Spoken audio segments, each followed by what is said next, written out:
A fired anti-Trump FBI agent had his hands in every single pie. Nancy Pelosi loses what is left of her addled brain. Plus, Roy Moore is back in Republican good graces. We'll talk about all of it. I'm Ben Shapiro. This is The Ben Shapiro Show.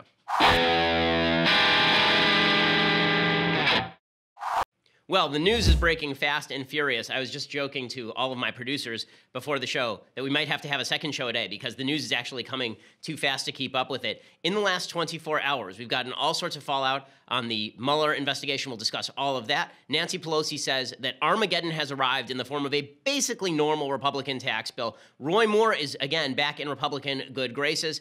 And President Trump is making some pretty astonishing moves with regard to Jerusalem. So we'll get to all of those things, I promise. First, I want to say thank you to our sponsors over at Blinds.com. So this is part of your house that you really don't think about very much, right? You just go home, you go to sleep, you don't think about the fact that you've got a bunch of blinds that look like somebody was beat to death inside the blinds, strangled with the blinds, hanging from your windows. It makes your apartment look terrible. It makes your house look terrible. That's why you need to get new blinds. You need new window coverings. It actually makes your house look much better. It upgrades your house, the look of your house, for just the right price. That's what Blinds.com does. They make it really easy for you. If you're not sure what you want or even where to start with Blinds.com, you get a free online design consultation. You send them pictures of your house. They send back custom recommendations from a professional for what will work with your color scheme, furniture, specific rooms. They'll even send you free samples to make sure that what you're looking at online looks exactly like what it looks like in the room itself. And this is the best part. If you accidentally mismeasure or you pick the wrong color, if you screw up, Blinds.com makes it right, even though it's your fault, which is pretty amazing. For a limited time, you get 20% off everything at Blinds.com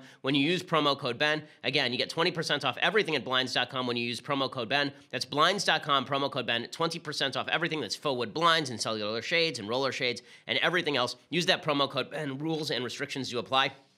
Again, use the promo code Ben at Blinds.com, also so that they know that we sent you. Okay, so yesterday, there was a lot of fallout from all of the furor surrounding Mike Flynn, the former national security advisor who pled guilty to lying to the FBI. And we talked about yesterday whether this entire thing, this entire Mueller investigation, is going to turn out to show nothing with regard to collusion between the Trump campaign and the Russians, but could ensnare a bunch of Trump officials who are too naive to know that they weren't actually committing a crime and so lied to the FBI. So you could have a series of situations in which people like Mike Flynn or Jared Kushner are caught up in lying to the FBI. No indication Kushner's done that yet, but Flynn already has pled guilty. And then you could have a bunch of talk about, did President Trump encourage them to lie to the FBI? Is that obstruction of justice? And if so, does that mean that Trump has to be impeached? So we could get a scandal about a non-scandal, right? No underlying bad act. People lied to the FBI because they're dumb or because they're incompetent. And then it turns out that they were told to lie to the FBI by people who are also dumb/incompetent or just didn't know what they were doing, right? All of that is a possibility and a very significant possibility. And then we find out an actual bombshell. This is late yesterday evening, East Coast time. An actual bombshell drops, and that is that there's an agent named Peter Strzok. I think that's how it's pronounced. S-T-R-Z-O-K. Peter Strzok. Okay, so I will call him Peter Strzok for purposes of this show. In any case, Peter Strzok was demoted this summer. Why? Because it turns out that he'd sent anti-Trump texts to his mistress. Why does that matter, that a random FBI agent working with Robert Mueller was sending anti-Trump text messages to his mistress? Well, it gives you a window into the mind of this particular FBI agent. Well, why does that matter? Why is this FBI agent very important? Let me explain to you who this FBI agent is. This FBI agent was in charge of the Hillary investigation.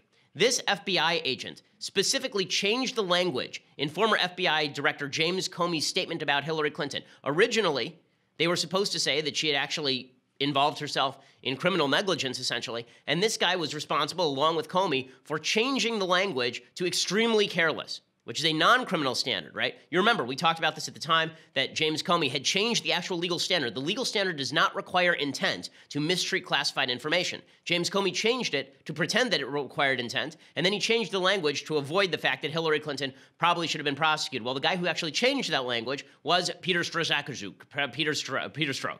Okay, it was that guy. That guy actually changed the language, but not just that.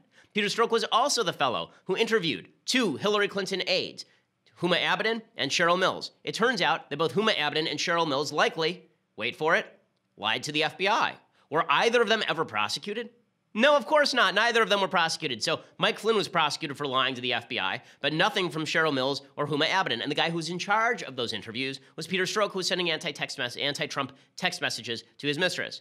But wait, there's more. It turns out that Peter Strzok was also the guy who, based on the Russian dossier, helped decide to launch the Russia collusion investigation in the first place on the FBI level. He signed off on the documents, this anti-Trump guy. But wait, there's more. He's also the FBI agent who interviewed Mike Flynn. So he was the guy in the room with Mike Flynn, positioning himself so that Mike Flynn could lie to him. Now, does that excuse Mike Flynn for lying? No. But it is sort of suspicious. Like, I'm just wondering, does the FBI have one agent? Like, is he the only agent at the FBI? Now, listen, to be fair, it's possible he's a top-ranking agent. He has his hands in a lot of pies. If he's near James Comey's at the top of the food chain. But it is suspicious when career bureaucrats with actual extreme political biases are having this major an impact on presidential races, on transition teams, on presidential workings. The whole thing is, it does stink a little bit. It stinks, to say the least. This is leading the Wall Street Journal to call for Mueller to step down from his investigation. And here's what the Wall Street Journal says. There's no justification for withholding all of this from Congress. So Congress had subpoenaed all this information from the Mueller team, and the Mueller team had basically stonewalled. The Wall Street Journal says there's no justification for withholding all of this from Congress, which is also investigating Russian influence and has constitutional oversight authority. Justice and the FBI have continued to defy legal subpoenas for documents pertaining to both surveillance warrants and the infamous Steele dossier that was financed by the Clinton campaign and relied on anonymous Russian sources. While there's no evidence so far of Trump-Russia collusion, House investigators have turned up enough material to suggest that anti-Trump motives may have driven Mr. Comey's FBI investigation. Remember, the Steele dossier was brought to the FBI, and then for some reason the FBI thought it was credible enough to actually pay Christopher Steele, the spy behind the Steele dossier, which had all of these allegations about Trump, some of which have already been debunked, the most wild of which have already been debunked. All of this reinforces our doubts, says the Journal editorial page, about Mr. Mueller's ability to conduct a fair and credible probe of the FBI's considerable part in the Russia-Trump drama. Mr. Mueller ran the Bureau for 12 years and is fast friends with Mr. Comey, whose firing by Mr. Trump triggered his appointment as special counsel. The reluctance to cooperate with the congressional inquiry compounds doubts related to this clear conflict of interest. Now, let's be real here. The Wall Street Journal has been calling for Mueller to step down for at least a couple of months based on his relationship to Comey. I still think it would be a mistake for President Trump to fire Mueller at this point, especially given the fact that he now has an ongoing excuse, like a constant and ongoing excuse to call into doubt any sort of conclusions reached by the Mueller team. Right now he can say, well, it was all Peter Strzok, or it was James Comey, and these guys were very good friends with Robert Mueller, and they were all working for the same team together. Right? He's going to be able to say to his base, no matter what, that this is unfair. Right? His base already believes this is unfair. The question is whether, if he fires him, it looks like obstruction of justice. Now, as far as whether it is technical obstruction of justice, the answer is no. He's able to fire the special counsel whenever he wants. What he can't do is tell the special counsel how to conduct the investigation. He can't tell him, I want you to find this conclusion. He also can't destroy documents to prevent the special counsel from finding them. So obstruction of justice is possible, but if he were to fire Mueller, that would not be obstruction of justice. If his firing of James Comey, no matter what the reason, was not obstruction of justice, because that is within his constitutional purview. This was the point that Alan Dershowitz, one of my professors over at Harvard Law School, was making. He got a lot of flack for it. But here's what Dershowitz was saying on national TV about the president's obstructing justice. Professor, is she right? Do you see a case for obstruction building? No, I don't. And I think if Congress were to charge him with obstruction of justice for exercising his constitutional authority under Article 2, we'd have a constitutional crisis. You cannot charge a president with obstruction of justice for exercising his constitutional power to fire Comey and his constitutional authority to tell the Justice Department who to investigate, who not to investigate. That's what Thomas Jefferson did. That's what Lincoln did. That's what Roosevelt did. We have precedents that clearly establish that. When George Bush, the first, pardoned Caspar Weinberger in order to end the investigation that would have led to him, nobody suggested obstruction of justice. Okay, all of this is right what Dershowitz is saying. Now, the left took this out of context to say that this means the president can never obstruct justice. In fact, Trump's own lawyer, John Dowd, who is not a competent lawyer from what I can see, he came out and said the president can never obstruct justice. That's not true. The president can obstruct justice. Obstruction of justice charges were part of the impeachment proceedings that would have proceeded against Richard Nixon. They were part of the impeachment proceedings against Bill Clinton. You can obstruct justice. The way you obstruct justice is by destroying documents, as I said, or by instructing a special counsel that they need to reach a certain conclusion, telling them what conclusion to reach. But what is true is that nothing Trump has done thus far actually looks like obstruction of justice. Firing Mike Flynn is not obstruction of justice. Firing James Comey is not obstruction of justice. If he fired Mueller tomorrow, that would not actually be obstruction of justice. And again, all of this is starting to cut in Trump's favor, because the fact is that people now see the FBI as inherently biased. You know, when Trump first started this crusade against the FBI, I was skeptical. You can go back and listen to the shows. I was highly skeptical. I said, this looks a lot like the president covering his own ass because he's in some sort of trouble here, and I have no evidence that the FBI is out to get him, particularly because James Comey may have won him the election in the last week of the election with that letter that basically reopened the Hillary investigation, which in an election that close could have swung those 100,000 votes in the 3 states that Trump needed in order to win. With all of that said, it is now clear that bureaucrats inside the FBI and their political biases do make a difference. They do make a difference, and that's why full transparency is necessary. Now, in Mueller's defense, I want to be fair here, okay? In Mueller's defense, Mueller did fire Peter Strzok's. Peter Strzok. He did fire him, right? He did demote him when he found out about this. The problem is he didn't tell Congress about it. So it looks like he was trying to split the baby. He was trying to minimize the impact of bias on his investigation, but he also didn't want the public to know about the level of bias that was implicit in the FBI's conducting of the Hillary investigation as well as the Trump-Russia investigation, right? So all of that is somewhat disturbing, but it doesn't say to me that Mueller is so biased that he needs to be fired or that Mueller is running a bad investigation at this point. It does look, though, like he's fishing.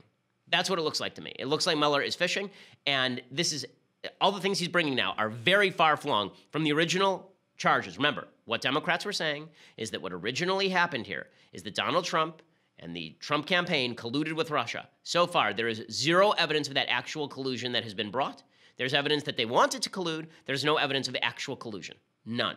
Okay, so that means that the Democrats are not getting what they want at this point, and they're getting frustrated, and so they're looking for obstruction to kind of get them out of this, and I'm not sure that's going to happen. Okay, well, in other news, Nancy Pelosi is going fully insane. The Democrats are going fully insane over this tax bill. This new tax bill is out, and we are going to see a final version of it. They're now going to go to conference committee. The House passed a version. The Senate passed a version. There are pretty significant differences. The most significant difference is that the Senate version has repeal of the individual mandate, which is a very good thing. It says that you are no longer bound to buy health insurance. It's bad in the sense that what it's going to do is drive up insurance premiums in the individual market because the individual mandate was meant to force people like me, young, healthy people, to buy insurance for ourselves at very high prices in order to subsidize all the sick people who also want to buy individual insurance for themselves. If I don't buy, the prices rise on the sick people. The federal government is filling in that gap. So the federal government is actually subsidizing the health care for poor and ill people at a higher level than they were before the removal of the individual mandate.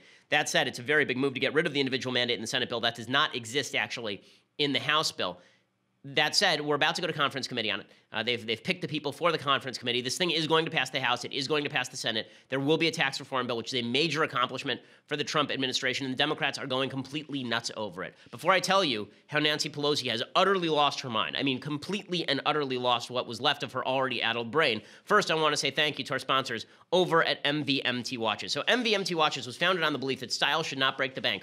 All of their styles are minimalist. I own 2 MVMT watches. I bought one for my wife as well. Even though they're an advertiser, I actually spent my own money to get an MVMT watch for my wife. She loves it. That's because they're amazing-looking watches. How good looking are they? Because they look like this, right? This looks like a $400 watch. This was not a $400 watch. All of their watches look great. And as I say, they're incredibly durable. Last time around, I said that my son bashes the watch about, and the watch is totally fine. Not only does he bash it about, he loves it so much that he stuffed it in his car seat. I couldn't find it for a week. I was heartbroken. We found it there. This is the second MVMT watch he has stolen and stuck in his car seat. So that gives you 2 pieces of information. Everyone loves MVMT watches, and my son is an incipient criminal.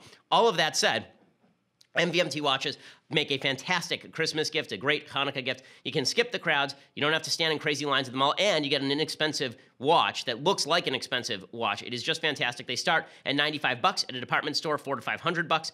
They've cut out the middleman. That's how they can do this. Over 1 million watches sold in over 160 countries. MVMT is making gift giving easy right now. So go to mvmt.com/Shapiro, and you can get any watch plus a free strap, all placed in an elegant gift box, ready to give, and shipping is free. And if you don't like it, returns are free too, but I promise you, once you see it, it looks even better in person than it does online. They all have really clean designs. mvmt.com/Shapiro. That's mvmt.com/Shapiro. And when you use that /Shapiro, again, you buy any watch and you get a free strap, all placed in a really nice gift box.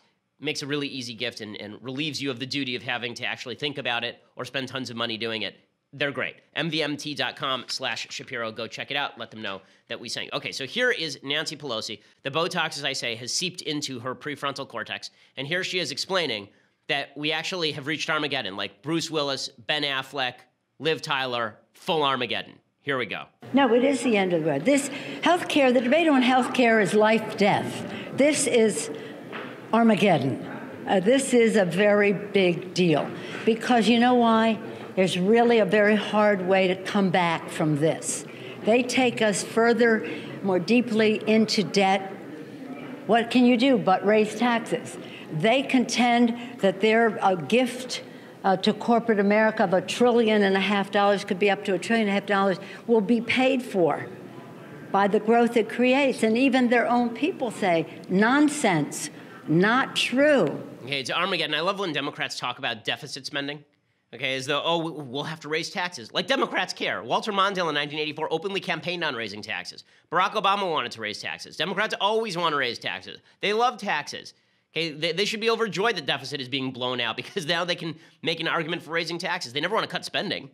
They love spending. Spending is their favorite thing in the entire world. By the way, I love when she says it's Armageddon. Then she actually tweeted out that this was the worst bill in history. I'm not kidding. Here's what Nancy Pelosi, this crazed loon bat, actually tweeted, quote, "The GOP tax scam is one of the worst bills to be brought to the floor in the history of the United States. We will fight with everything we have to stop this bill from becoming the law of the land." Well, good news, you don't have much. And second off, one of the worst bills to be brought to the floor in the history of the United States, I would love to hear Nancy Pelosi's thoughts on the Fugitive Slave Act of 1850, requiring people in the North to take slaves that had escaped their plantations and move them back to the South. I'd like to hear her thoughts on Public Law 503 under FDR that allowed him to intern the Japanese. One of the worst bills in the history of the United States. Talk about total lack of perspective. You know, it is sort of fascinating. And one of the things that I find interesting about Nancy Pelosi's take on this is it's the take of a lot of Democrats, which is that if the government gives up control over you, this is the end of everything. Now, back during Obamacare days, after the Supreme Court decision that said that it was okay for the federal government to force you to buy things, I said this is a fundamental change in how the government works. It was, because it was now the government telling you that they could force you to buy things. They could force you to not buy things. They could force you to buy things. They had full control over you. That was a major change. Nancy Pelosi thinks that it's a major change to the country when I get to keep my own money. If this doesn't provide a stark difference in how you think the country ought to run, what your vision for liberty is, I don't know what does. But suffice it to say that this sort of nutty polarization is driving some really, really bad politics. It's driving some really terrible politics. And it's this polarization, I think, that is leading people to hunker down in their particular political bunkers and just stay there and never escape. And here's what I mean. So this is just devastating. In the last day, President Trump came out and he endorsed Roy Moore. We talked about that yesterday. He came out and he said, we need Roy Moore in order to defeat Doug Jones in the Senate.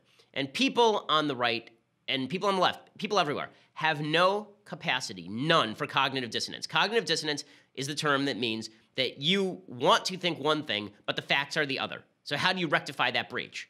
Right? So the facts right now are that Roy Moore, in all likelihood, credible accusations that he molested young girls. Right? That he molested a 14-year-old girl, that he molested a 16-year-old girl, that he had a habit of hanging out at the food court and dating younger women. When I say dating, you can't really date a 16-year-old when you're 33, which is what Roy Moore is accused of doing. There's one story where he legitimately called a girl out of her trigonometry class. He called the high school and said, is whatever her name was, Betsy here. They called her out of her class to get on the phone because he was the DA. And he said, what are you up to right now? And she said, trig. Okay, like, the evidence is pretty solid against Roy Moore here, or at least as solid as it can be without there actually being a court case. So here's what Republicans could do. What Republicans could do is they could be honest. I would disagree with this argument, but it would be an honest argument. They could say, listen, I think Roy Moore probably did it, but we have to stop the Democrats. The agenda is just too important. We have to stop them, right? As President Trump said during the last election cycle, we have no choice, right? You just do that. You just say, we have no choice. Roy Moore's the only guy on the ballot. We'll deal with him later. He's only going to be in the Senate for 4 years or 2 years or however long the remainder of this term is. So whatever. You know, you put him in, maybe you expel him from the Senate, but we need that seat to remain Republican. What you don't do is build Roy Moore up as some wonderful halcyon of morality. But that is what the right has done because we cannot stand cognitive dissonance. We just cannot. Okay, there was even more evidence that came out yesterday. So here is some of the evidence. So I want to show you, there's a woman who came out and she showed that she had a note in her graduation yearbook. He dated her when she was 17 and he was 34. And there's a note in her yearbook. It says, happy graduation, Debbie. I wanted to give you this card myself. I know that you'll be a success in anything you do. Signed, Roy. Why is this important? It's only important because the signature is precisely the same as the signature in the yearbook for the accuser who said that he tried to rape her when she was 16 years old. Now, there are a bunch of people online who are saying this is a forgery too. It's all a forgery. Everything's a forgery. Okay, if you believe that, I have a bridge in Brooklyn to sell you. And I have a hard time believing that you think that Al Franken is guilty or Harvey Weinstein is guilty or Bill Clinton is guilty of Juanita Broaddrick. There's more evidence about Roy Moore here than there was about Juanita Broaddrick. And all the right believes Juanita Broaddrick, and most of the right does not believe the accusers in the Roy Moore case. That's because people cannot stand cognitive dissonance. And now the RNC has jumped in. So this was totally unnecessary. Roy Moore was probably going to win anyway. Even if you wanted him to win, Roy Moore is probably going to win anyway. So they made the worst move possible. So the RNC withdrew its support last month, right, in light of the ongoing accusations. And now Breitbart, of course, gets the note from the RNC that they now, quote, stand with the president and that they are going to openly back Roy Moore in this election cycle. As you say, the president apparently called up Roy Moore's office and he said, go get him, Roy. I only hope that he specified who the was in that sentence, because otherwise that's super awkward. Go get him is not something you want to say to a prospective child molester. In any case, the RNC came out, and now they are saying that they are backing Trump's decision to endorse Moore. They're not the only ones. Orrin Hatch came out. He said Trump had no choice but to support Moore. Now, if you want to make the case, again, that you have to support him to stop the Democrats because of the polarization, because Nancy Pelosi is a kook, because the Democrats have gone so far off the road that we just have to oppose them no matter what. If that's the case you want to make, then make that case, okay? Have the courage of your convictions and just say, yeah, the guy's guilty. I don't care. The Democrats are just as bad. Fine. Voila. Right? Just do that. Do that. Be honest. But that's not what people are doing. People are finding ways to loop themselves in pretzels to pretend that Roy Moore is actually an indicator of how great evangelical Christians are. He should be he's the new Jesus, and the pilots out there are trying to crucify him. It's just insane. It's just insane. And if anybody says differently, then they're raked over the coals. So Mitt Romney blasts Moore, right? Mitt Romney comes out with this tweet. He tweets, Roy Moore in the U.S. Senate would be a stain on the GOP and on the nation. I agree.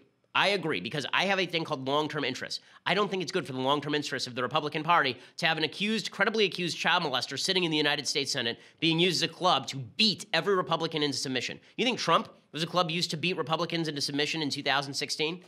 Okay, wait till they actually have a credibly accused child molester in the United States Senate, and you're a guy who's running for a contested seat in a contested purple state, like Virginia or Ohio or Florida, and suddenly they ask you, do you think Roy Moore should sit in the Senate?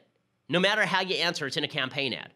So here's what Romney tweeted. He said, Leigh Kaufman, who is the woman who said that he attempted to sexually molest her when she was 14, and other victims are courageous heroes. No vote, no majority is worth losing our honor, our integrity. Now, that last sentence is the one that you might want to argue with, right? No vote, no majority is worth losing our honor, our integrity. As I say before, I had a long conversation with my friend David Limbaugh the other day. He takes the opposite side of this argument from me on Roy Moore. And what he says is that's not true, right? There are majorities, there are votes that we have to lose our honor for, right? If it requires us to side with a bad guy in order to prevent 1 million abortions from occurring a year, then maybe you side with the bad guy. Now, I don't think that's the case with Roy Moore. I don't think Roy Moore, I still have not heard the credible case that Roy Moore is going to be the vote that eliminates Roe v. Wade.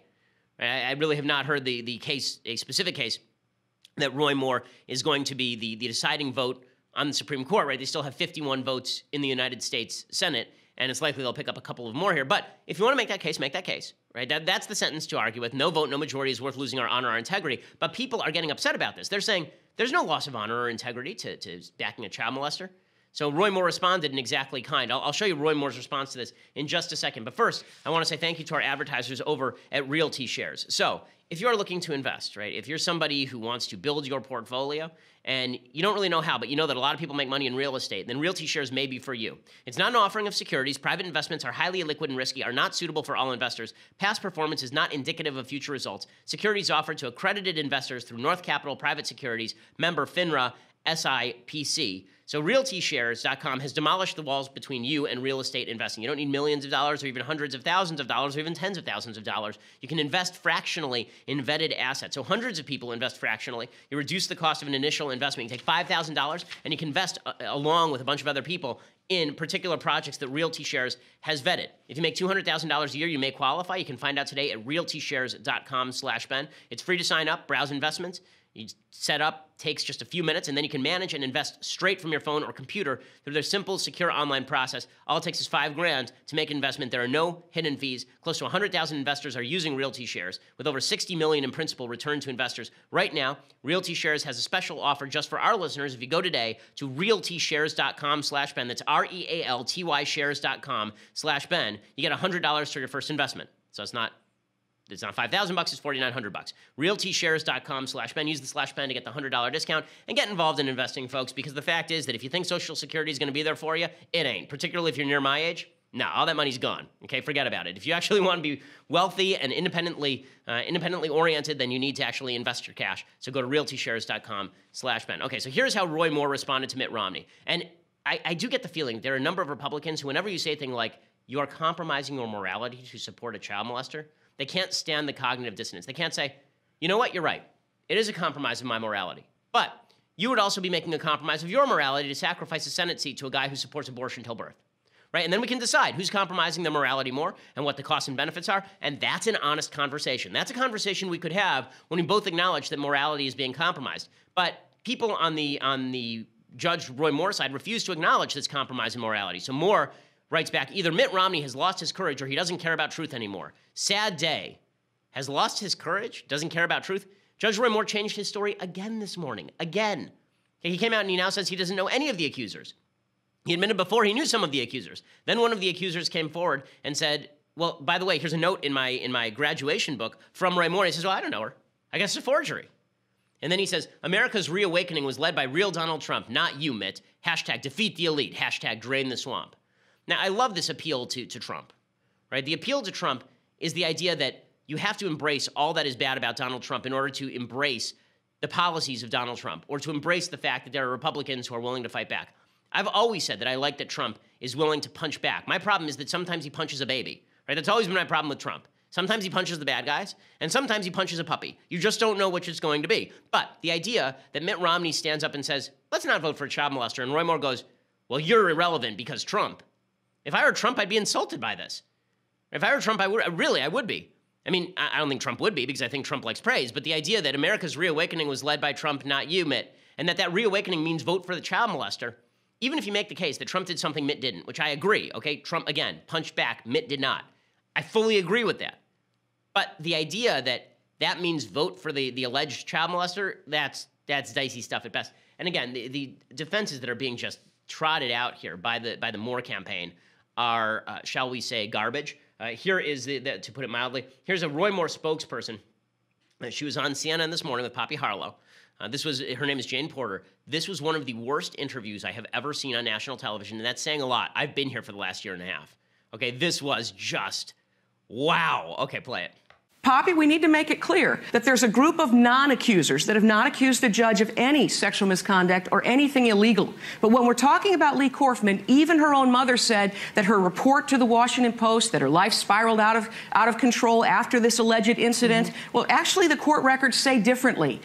Okay, so she starts doubting all of the accusers. She also said here that they're basically criminals. The accusers are criminals. Not the guy accused of molesting children. The accusers are criminals. The best part of this was she let off the interview, and Poppy Harlow is pregnant. And so she said, congratulations on your pregnancy. If Doug Jones had his way, he'd abort your baby. She really let off the interview that way. Here it is. And by the way, congratulations on your unborn child. That's the reason why I came down as a volunteer to speak for Judge Roy Moore, because he'll stand for the rights of babies like yours in the womb, where his opponent will support killing them up until the moment of birth. Janet, thank you for being with us, and I appreciate the congratulations. Well, boom, right out the gate there. I mean, that's a hell of a pro-life argument. Holy crap. So, I mean, but this is the argument that's being laid out, right? Again, notice the cognitive dissonance. You like Judge Moore's position on life. I also like Judge Moore's position on life. You don't like Judge Moore taking a sexual position on 14-year-old girls. But you can't square those two things. So what you end up doing is you end up going into whatever this lady's name is, Jane Porterland, and you end up saying crazy things. So now I'm watching this online in real time. And again, you know, I see it happen on a regular basis, and it drives me up. It drives me up a freaking wall, okay? It drives me crazy. I'll host other shows, and we're calling there possible. And the entire board of calls will be, you're getting Moore wrong. Moore's totally innocent. I want to see the evidence that Moore, like, what's your evidence? Lay it out. And the evidence that she lays out is that she says that the yearbook was forged. Yeah, that's because that's the best plan ever. I hate these conspiracy theories. I swear to God, I hate these conspiracy theories so much. You know why? Because I remember back in the last election cycle when Corey Lewandowski grabbed Michelle Fields by the arm hard enough to bruise her. And then people suggested that there was some evil conspiracy hatched by Michelle Fields and me in order to get President Trump. And what we had done is we had secretly planted Michelle Fields near President Trump so Corey Lewandowski would grab her arm and bruise it hard enough so that then we could claim abuse. And then we could claim that Corey Lewandowski should step down from the campaign. We were just that nefarious. We tempted Corey Lewandowski in our evil Jew ways. Right? Like, this is such nonsense, okay?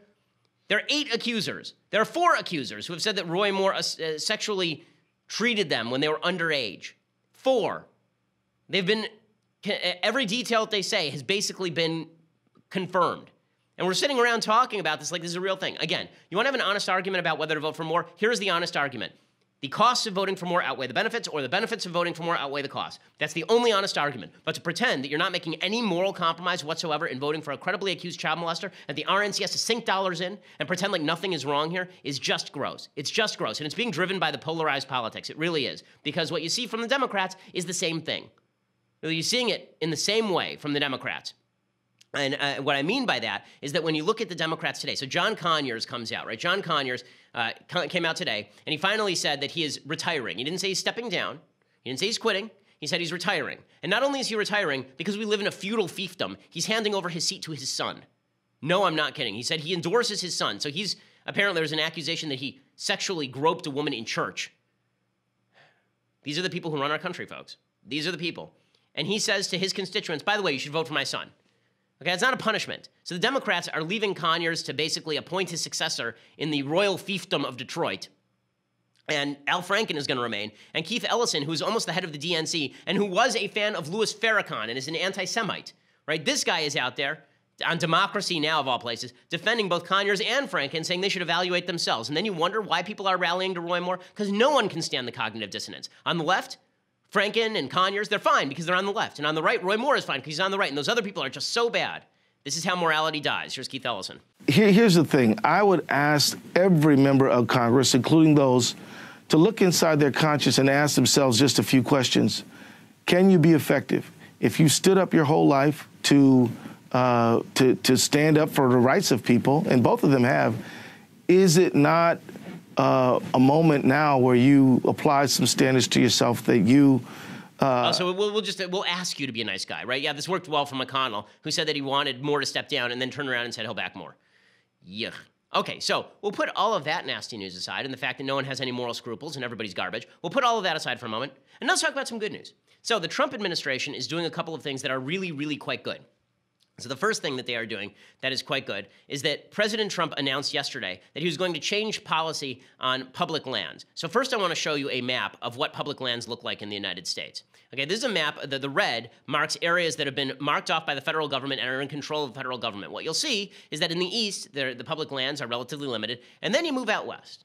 And what you see is the entire state of Nevada is public land, right? The entire state of Nevada, the entire state of Utah is public land. Half of New Mexico is public land. Half of California is public land. Half of Oregon is public land. Basically, the federal government controls huge swaths of land. This was never meant to be for public monuments. The whole point of a public monument is that you were supposed to be able to go see it, not that they were going to fence it off and leave it, right? And so they fenced off the entire state of Nevada. So President Trump came out yesterday about, I think he was talking about the Bears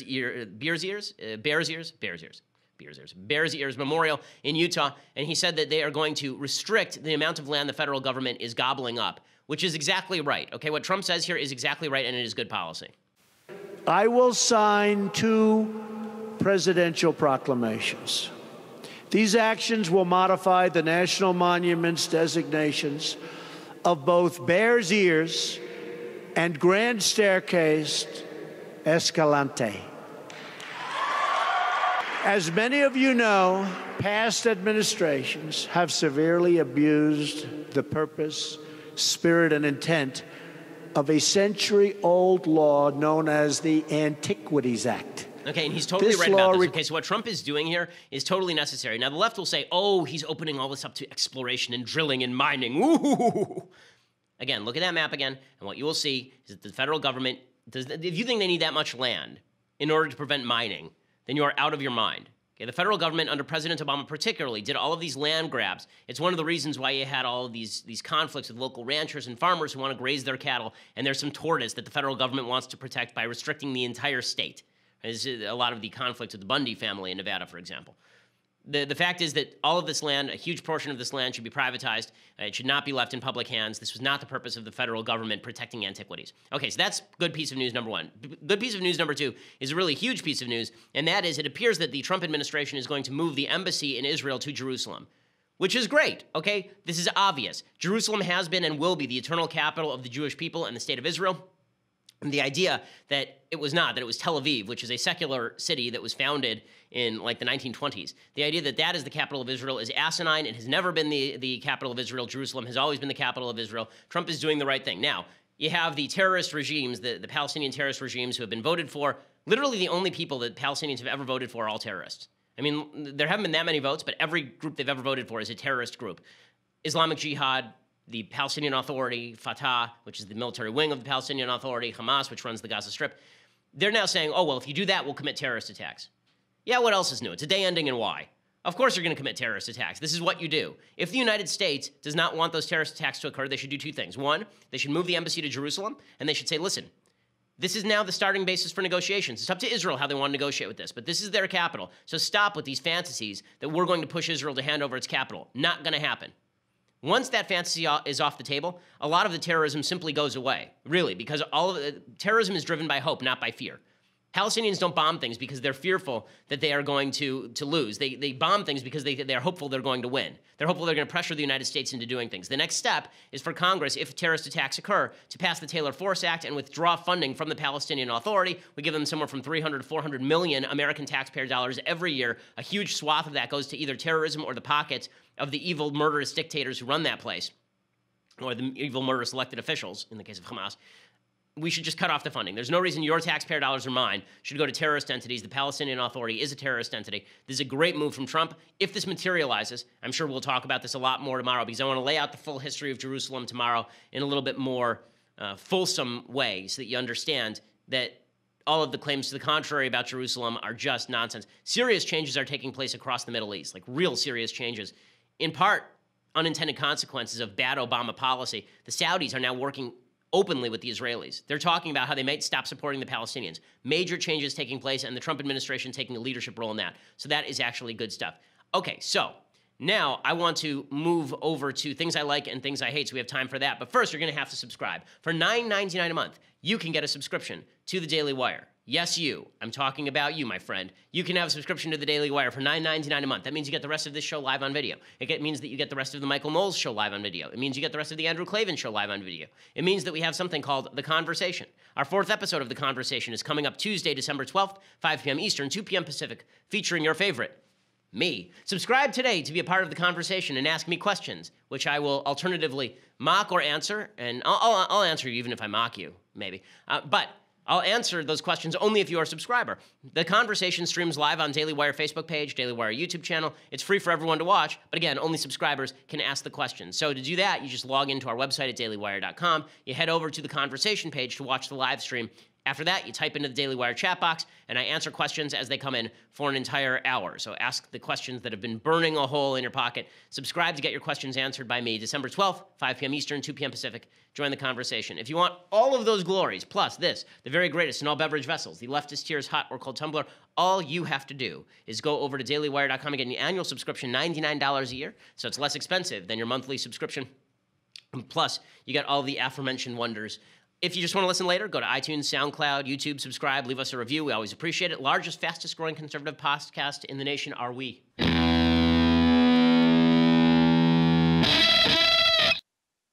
Alrighty, time for some things I like and some things that I despise. So we shall begin with things I like. So there's a book by Ursula Le Guin that I read recently called The Lathe of Heaven. I don't think I recommended this on the show, did I? So this is, it's quite good. It's a science fiction novel, which is an Ursula Le Guin. Yeah, she's a science fiction writer. It does lean left in some important ways, but the book itself is very readable. I don't like a lot of science fiction that is heavy on the jargon, and this book really is not. It's sort of the basic concept of the book is that there is a main character whose dreams are impacting reality. Every time he dreams, the reality shapes around him. I mean, like the entire world shapes around him. And then he has a psychiatrist, and the psychiatrist starts realizing that if he can control this guy's dreams, then he can shape the reality to meld to what the psychiatrist wants. So it's all about minds and impact on the world, and a lot of it is really good and really interesting. The Lathe of Heaven by Ursula Le Guin, worth checking out. Okay, other things I like. So I actually have to give props to Joy Behar today. Yes, Joy Behar, one of the people whom I despise most in the world. Joy Behar over on The View. So yesterday I mocked her because she went totally wild. She basically did the Oprah giving away cars routine, but with regard to the Mike Flynn announcement by Brian Ross that was false, that Mike Flynn had said that the Trump campaign colluded with Russia, or that Trump told him to go over to the Russians for help with the campaign. That turned out to be a complete lie by Brian Ross. Well, Joy Behar made a huge deal out of it on Friday's show. Well, yesterday she apologized. And you have to give props to people when they apologize. If you do something wrong and you apologize, that is better than if you do something wrong and you do not apologize. So here is the execrable Joy Behar doing the right thing and actually walking back the stupidity. So, anybody would notice?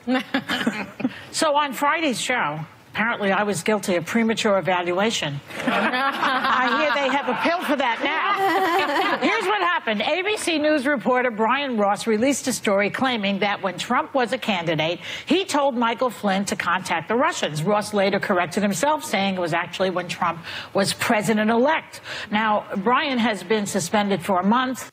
Okay, so I may have to take that back. Anytime you hear Joy Behar make a sexual joke, then you immediately have to take back whatever praise you are going to aim at Joy Behar, because that's just horrifying. But at least she is correcting the record. So good for Joy Behar for doing that.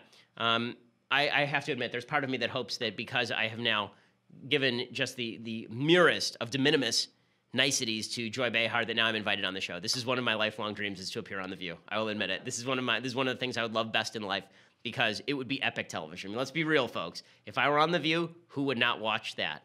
Maybe no one would watch it, but I would be on The View, and it would be so much fun, and the clips would be incredible. Yes, I would ask Whoopi Goldberg about rape. I would ask so many great questions to all the members of The View. Okay, I'm not going to make my pitch for being on The View anymore. Okay, time for some things that I hate.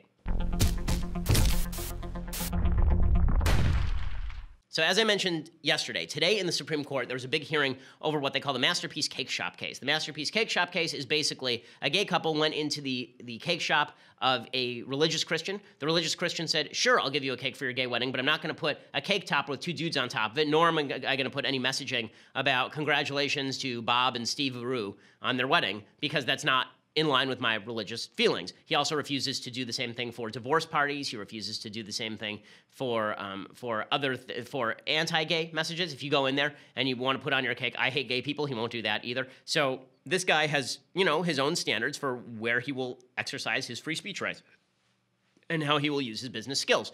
And the gay couple decided that they were going to target this guy because this was taking place in Colorado. Okay, the idea that there are no bakeries in Colorado that will cater to gay people is fully crazy. Okay, of course, first of all, it's hard to find a cake shop across the United States that is not staffed by gay people. He found the only cake shop in the United States that is staffed by a religious Christian. And then they set this up. Now, this happens on a regular basis, and sometimes it's good and sometimes it's bad, but it's never the narrative the media wants to tell. So in the case of Rosa Parks, which is a good case, right? Rosa Parks had planned in advance to not sit at the back of the bus so that there could be a civil rights movement behind her, right? It's something she coordinated with the NAACP in advance. That's a good thing. This was also coordinated in advance. Here is the gay couple, the vindictive, vitriolic, nasty gay couple who decided that it was absolutely necessary to force this Christian baker to violate his own religious beliefs so they could have a cake topper that made them feel better about themselves. I mean, as opposed to, being on national television holding hands because you're gay. I mean, clearly these people don't get enough attention and respect. What they really need is a random religious baker to bake them a cake. Go to hell. I mean, it's just gross. Here they are on MSNBC talking about what wonderful, kindly gentlemen they are, even as they destroy this guy's business. The guy lost 40% of his business. The state tried to force him to retrain family members in sensitivity, all because he just wanted to exercise his business as a religious person exercises his business. Just absurd. Anyway, here are these jackasses on national TV. When a business decides to open its doors to the public, they need to serve the public equally. And, this whole time, that's what we've been asking for, is just to be treated equally in the public. And the reason why we're here today is because we've heard so many stories of discrimination nationwide over the past 5 years. And, we're standing up for ourselves in this, but we're also standing up for all these other people. Okay, so first of all, at the time that they did this, Colorado did not recognize same-sex marriages. You understand what they're saying here? What they're saying here is that the state of Colorado, at the time that they did this, did not recognize same-sex marriage, but the baker is supposed to recognize their same-sex marriage by law. He's supposed to not only recognize it, but celebrate it by law at a time when the state of Colorado did not even recognize same-sex marriage. Do you understand how insipid and insane this is? Okay, first, I don't know what these guys do for a living. I don't know what they do for a living. But let's assume for a second that these douchebags Charlie Craig and David Mullins, let's assume that they are speechwriters for a Democrat. Okay, let's assume that. I don't know if that's true or not. They probably aren't, but let's assume that they are for a second. Could I walk into their office today and say, listen, you guys, you're great speechwriters. This is your skill set. You are just amazing at this. I want you to write me a speech talking about how homosexual activity is a sin under Leviticus. Can you write that for me? Are they allowed to say no, or are they not allowed to say no?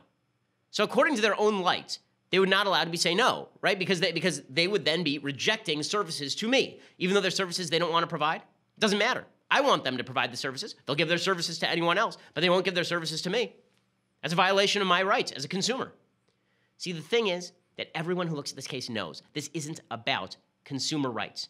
This is about violation of free speech. This is about violation of freedom of association. This is about them wanting to force someone to greenlight their lifestyle. That is what they are looking for. And maybe you think their lifestyle should be greenlit. That's your problem. But it's not the religious baker's problem. And guess what? They don't have to greenlight his lifestyle either. Okay, they don't have to, he's not looking, the baker in this case, Jack Phillips, he's not looking for them to greenlight his lifestyle. He just wants to be left alone.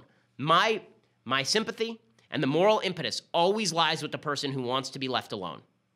Okay, in the United States, when it comes to government action, the moral impetus always lies with the person who wants to be left alone so long as they are not harming anyone else or removing their rights. These people do not have a right to the services of a religious baker. They don't have the right to anyone's services.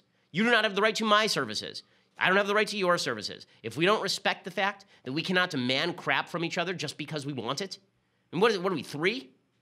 Okay, my son can demand things from me. He's 1.5 years old. My daughter can demand things from me. She's 3.5 years old. She's my kid, and she's a child. But adults don't get to demand things of one another they don't have a right to, and these people do not have a right to the artistic skill of a religious baker. They do not. Okay, time for a brief deconstructing the culture. So, I'm not sure that we actually grabbed the trailer for this, but there's a new movie coming out called The Post. This movie looks absolutely insufferable. It is with Meryl Streep and Tom Hanks, so it's got the greatest of the great actors. By the way, I'm unpopular in my opinion here, just like most of my opinions, but Meryl Streep and Tom Hanks, I believe, are both wildly overrated as actors. I think Meryl Streep is mechanical. The famous quote, I think it was from Katharine Hepburn about Meryl Streep, is the problem with Meryl Streep is you can always see the gears turning. And that's right. It's like she's technically perfect, but you never feel it. It's like, oh, that's how a human should cry. But it's never like, oh my God, I feel so bad for that person. That person's crying. It's always like, oh, that's pretty good crying right there by Meryl Streep. Boom. And Tom Hanks has not been good since Big. Sorry to break it to you, Tom Hanks is a better comic actor than he is a dramatic actor. Tom Hanks in Castaway is one of the best comic performances of all time. If you ever want to have fun, do comic bits on Castaway, which is a hilarious movie. I don't know why everybody sees that as like a dramatic, sad movie. I think it's really funny. I mean, it's a guy living alone on an island talking to a volleyball. It's really freaking funny. So that's it. So in any case, this movie is really, it's going to be insufferable. It's basically about how the Washington Post is just they're the most heroic people. Now, you know, we already had this movie about the Boston Globe with regard to taking on the Catholic Church's sexual abuse. I liked Spotlight. I recommended it on the show. I thought it was a good movie. But this idea that the Washington Post, they were in danger. They were going to be jailed. The founder of the Washington Post was going to be jailed. Here's the description. A cover-up that spanned 4 U.S. presidents pushed the country's first female newspaper publisher and a hard-driving editor to join an unprecedented battle between journalists and government. Okay, like, do we need any more self-congratulatory tomes from Hollywood? Do we need them, like the journalists celebrate Hollywood, Hollywood celebrates the journalists, blah, blah, blah. I haven't seen the movie yet, so I'm not going to critique the historical veracity of it. All I will say is that there are 2 types of bias in Hollywood and the media. One is bias with regard to the material that they portray, right? Actual lies that they tell on screen. And the second is selection bias. And the second is the selection bias. What do they choose to cover? Where do they choose to put Tom Hanks and Meryl Streep? Do they choose to do a movie about Whittaker Chambers? No, they would never do a movie about Whittaker Chambers, right? That's one of the great stories, by the way, in American history that a movie has never been made about. An American newspaper editor, right, Time magazine editor Whittaker Chambers, testifies that a member of the U.S. government, a high-ranking member of the U.S. government at the U.S. Department of State, who was partially responsible for the garbage Yalta Agreement between Franklin Delano Roosevelt and Stalin and Churchill, that guy, Alger Hiss, was actually a Soviet spy. And it turns out not only was he a Soviet spy, but Whittaker Chambers actually got microfilm that was supposed to be passed to Alger Hiss. He had to hide it in a pumpkin patch. Like, that's an amazing story. Has that ever been on film? No. But we get yet another story about how democracy dies in darkness and yada yada, and the media are so great. Yeah, so this selection bias is irritating. This is one of these movies that is definitely aimed at Oscar bait. I hate Oscar bait. So some of the other movies that are Oscar bait this year, there's the Army Hammer flick about homosexuality and some 26-year-old guy sleeping with a 17-year-old boy, which I guess is wonderful. That's winning the LA Film Choice Award. I was going to it last year. I'm not sure I did. I will do this year, the intersectional Oscars. And I'll predict Oscar outcome by intersectionality, right? By which film and which performance is the most intersectional. It's pretty accurate most of the time. Like, you could have called Moonlight last year. That one was a pretty easy call. I feel like the Post is going to lose out to something about victimized black people or victimized gay people. That's usually the way that it works in Hollywood, unless they're on a rotating system, in which case it might be the journalists again. Okay, well, we'll be back here tomorrow, and we'll talk about whether this big move on Jerusalem happens or whether it does not, and what that means. I'm Ben Shapiro. This is The Ben Shapiro Show. The Ben Shapiro Show is produced by Mathis Glover, executive producer Jeremy Boring, senior producer Jonathan Hay. Our technical producer is Austin Stevens, edited by Alex Zingaro. Audio is mixed by Mike Cormina. Hair and makeup is by Jesua Olvera. The Ben Shapiro Show is a Daily Wire Forward Publishing production. Copyright Forward Publishing 2017.